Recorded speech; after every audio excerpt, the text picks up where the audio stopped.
Hoy vas a conocer una rama de la ecología como nunca te la habían contado, y se trata de la ecología del paisaje.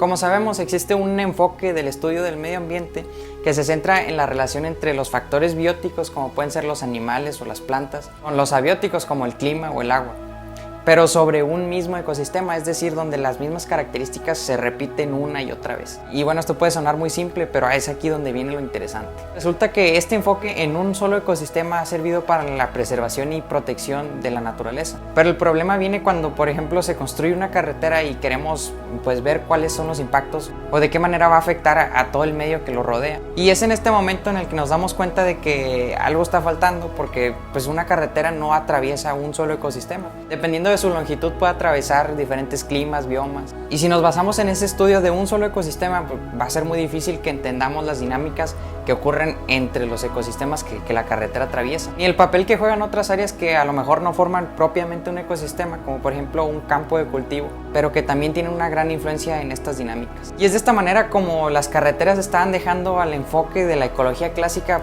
prácticamente desarmado. Pero obviamente esto no se podría quedar así, y es en este momento en el que el estudio de las carreteras para identificar los impactos comenzaría a basarse en la ecología del paisaje. Y bueno, lo que hace diferente a este enfoque de paisaje es que en los estudios convencionales se tiene una visión vertical en el cual se observan las relaciones entre plantas, animales, el clima, agua, pero en un ambiente homogéneo donde las características son similares. Pero en la ecología del paisaje esto cambia a una visión horizontal que atraviesa por diferentes unidades, algo parecido con lo que ocurriría con una carretera. Y a lo mejor te cuesta trabajo imaginar esto, porque desde hace mucho se nos ha dicho que los niveles de organización de la materia van desde los átomos, que luego en conjunto forman moléculas, y así vamos aumentando niveles hasta llegar a los ecosistemas, que en conjunto deberían formar la biosfera.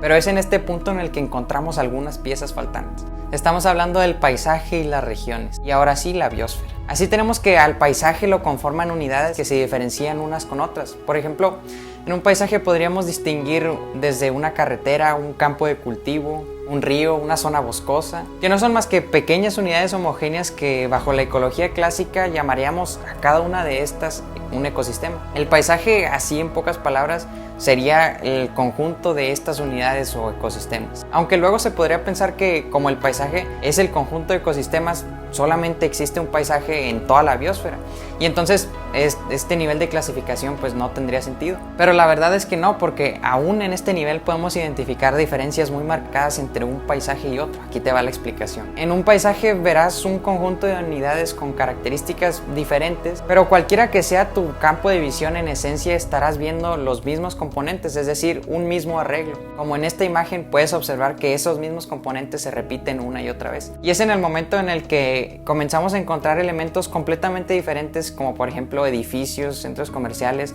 pequeñas áreas verdes, en el que podemos decir que nos encontramos en un paisaje diferente. Y ahora vamos a explicar un poco más sobre las estructuras que conforman este paisaje, porque pasa que en los paisajes en los que nos encontramos hoy en día son completamente diferentes a los que había hace mucho tiempo, en donde podíamos ver bosques, selvas, desiertos, o en otras palabras, naturaleza interminable. Pero en la actualidad, debido a toda la acción humana, esto es bastante diferente. Incluso podemos identificar paisajes que sin la actividad humana tendrían una nula probabilidad de existir, como por ejemplo los arrozales, los campos de cultivo o las mismas ciudades. Y todo esto en conjunto genera un mosaico en el cual podemos encontrar parches, corredores y una matriz. Los parches son estos fragmentos que pueden ser pedazos que aún permanecen del ecosistema natural que antes se encontraba en ese lugar, los cuales según sea su tamaño y forma van a poder soportar una mayor o menor cantidad de especies. La matriz es la estructura de mayor tamaño que envuelve estos componentes, de la cual dependen los flujos de materia, energía y especies. Y por último tenemos los corredores, que pueden ser por ejemplo los ríos o áreas alargadas de vegetación, los cuales tienen la función de generar conexiones entre los parches de hábitat, que son clave para que las especies de estos parches puedan dispersarse y así evitar su extinción. Y cuando son creados por el hombre